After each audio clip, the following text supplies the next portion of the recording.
কখনো কখনো আমরা আল্লাহর কাছে অনেক দোয়া করি, কিন্তু আমাদের বারবার চাওয়ার পরও আমরা সেটা পাই না যা আমরা চাই।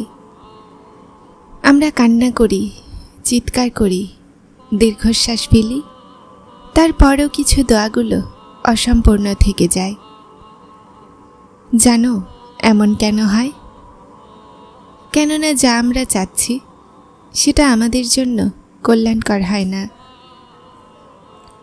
কোরআনে আল্লাহ বলেন, এক জিনিস কি তুমি খারাপ মনে করো, সেটা তোমার জন্য হয়তো ভালো, আর অন্য জিনিস তুমি ভালো ভাবো, কিন্তু সেটা তোমার জন্য খারাপ। এজন্য তুমি জানো না, আল্লাহ জানেন। আল্লাহর উদ্দেশ্য আল্লাহ ভালো জানেন। যদি কোনো বাচ্চা তার মাকে বলে সে আগুনে লাফ দিতে চায়, তো মা কি তাকে ঝাঁপ দিতে দিবে?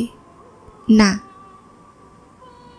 ঠিক তেমনি ওই রব যিনি আপনাকে সবার চেয়ে বেশি ভালোবাসেন, আপনাকে তিনি কিভাবে ওই জিনিস দিয়ে দিবেন যা আপনার জন্য উত্তম নয়? এজন্য আল্লাহর উপরে বিশ্বাস রাখুন।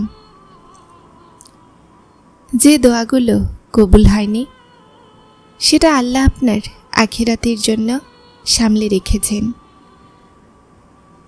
যা আছে সেটাতে শুকরিয়া করুন, আর যেটা নেই সেটাতে সবর করুন।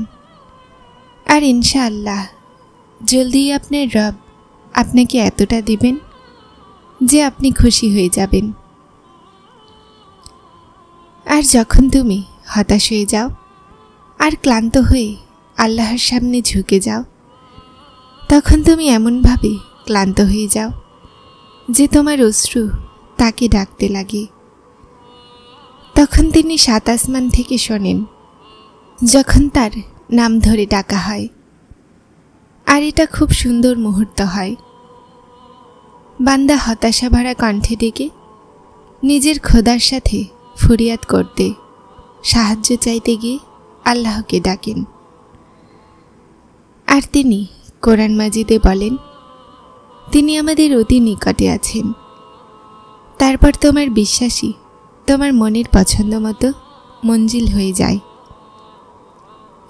আর সেই বিশ্বাসের জন্যই তিনি তোমার জন্য নতুন রাস্তা খুলে দেন, যেটার তুমি কখনো ধারণাও করো না। আল্লাহর ভালোবাসার তো পরীক্ষা হলো এটা যে বান্দাকে সব কিছু দেওয়ার পরে, তার নসিব উত্তম লিখে দেওয়ার পরও তিনি বান্দাকে বলেন, চাও আমি দিব। আর তোমার এমন মনে হয় যে যা তুমি চাও তা পাওনি, তাহলে বিশ্বাস রাখো তার ফায়সালার ওপরে, তার হিকমতের ওপরে, তার পরিকল্পনার ওপরে, আর তোমাকে বানানিওয়ালার ওপরে। আমার আগে মনে হতো আল্লাহ শুধুমাত্র সেই মানুষদের দোয়া শোনেন যারা তার ইবাদত করেন, যে তার জন্য নেক বান্দা হয়, আর তিনি যাদেরকে ভালোবাসেন তাদেরকেই তিনি তার নিকটে রাখতে চান। কিন্তু এমন নয়, উনি তো সবাইকেই একরকম ভালোবাসেন, শুধু আমরাই বুঝতে চাই না। আমরা তার দিকে যেতে চাই না, আর আমরা তার কাছে চাইতে চাই না। উনি তো আর রহমান, উনি কিভাবে তার বান্দাকে অপছন্দ করতে পারেন? উনি তো আল ওয়াহাব, উনি কিভাবে তার বান্দাকে সেই জিনিস দান করতে চাইবেন না? উনি সব কিছু দান করতে চলেছেন, উনি ওয়াদার পাকা। কিন্তু তুমি তাকে ডাকো তো একটু। আর আল্লাহর সবচেয়ে প্রিয় কথা এটাই লাগে যে তিনি বান্দাগুলোকে পরীক্ষা নিয়েই এখান পর্যন্ত আনেন। পরীক্ষা তো শুধুমাত্র একটা বাহানা হয় তার নেয়ার। উনি তো তোমাকে নিজের নিকটবর্তী করার জন্য তোমাকে তার কাছে আনেন। শুধু তুমি তার নেয়া পরীক্ষায় কখনো হার মেনো না। এই পরীক্ষার মাধ্যমেই তিনি তোমাকে বিশ্বাস শিখান। উনি তোমাকে ভেঙেই সবর শিখান। বিশ্বাস রাখো, উনি তোমার প্রতিটা দোয়াতে গুণ বলে দিবেন। যেই বিশ্বাস নিয়ে তুমি আল্লাহকে ডাকো, ওই বিশ্বাসেরই তিনি তোমার ডাক শোনেন। তারপর আল্লাহও এমন মানুষদেরকে কখনো হতাশ করেন না, আর তাদের জন্য বিশ্বাসের দরজা খুলতে লাগেন, তাদের সবরের ফল পেতে লাগে। এমন করে আল্লাহ তারপর তাদের নেওয়া প্রতিটা পরীক্ষার বদলে তাদেরকে শান্তি দিয়ে দেন। আল্লাহ সেই বান্দাগুলোর ওপরে খুশি হয়ে তাদেরকে সেখান থেকে দান করেন যেখান থেকে তুমি কখনো ধারণাও করো না। উনি বিশ্বাসীদের জন্য তার মজেজা সামলে রাখেন। আল্লাহর উপরে চোখ বন্ধ করে বিশ্বাস করে নাও। তুমি কি জানো না আল্লাহ সব কিছু করতে পারেন? আর দেখে নিও, তিনি এমনভাবে সাহায্য করবেন তোমার যেখান থেকে তুমি কখনো ধারণাও করনি। তারপর তিনি সেখান থেকে দান করবেন, আর তুমি শুকরিয়া করতে করতে ক্লান্ত হবে না। আর তুমি জানতে পারবে তিনি যখন দিতে চান তো তার বান্দাকে অফুরন্ত দেন। নিশ্চয় আল্লাহ এক কোণে অসম্ভবকে সম্ভবে বদলাতে সক্ষম। আর তুমি কি জানো না যে সেই রব কেমন? আরে উনি তো এমন যে তুমি কাঁদো তো তিনি হাসেন,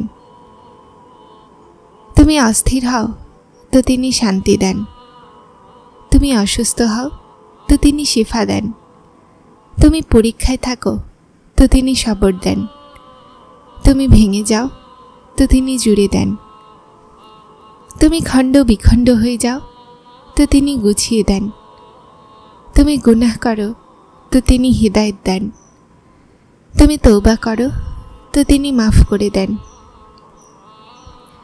তুমি 1 কদম বাড়াও তো তিনি 10 কদম বাড়িয়ে দেন, তুমি হেঁটে যাও তিনি দৌড়ে আসেন, তুমি নফরমানি করো তিনি তারপরও নিয়ামত বন্ধ করেন না, তুমি তার কাছে মৃত্যু চাও তো তিনি তোমাকে বাঁচার একটা নতুন কারণ দিয়ে দেন।